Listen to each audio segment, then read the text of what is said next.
अगर आपके फ़ोन में आई कांट इंस्टॉल का एरर आ रहा है तो सबसे पहले आपको अपने फ़ोन का स्टोरेज चेक करना है। स्टोरेज चेक करने के लिए आपको अपने मोबाइल के सेटिंग पे जाना है। सेटिंग पे जाने के बाद अबाउट डिवाइस पे आपको क्लिक कर देना है।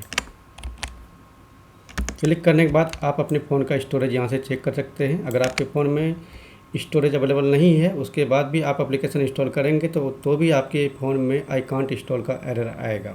ठीक है, अगर आपके फ़ोन में स्टोरेज है फिर भी ये एरर आ रहा है तो इसको फिक्स करने के लिए आगे का प्रोसेस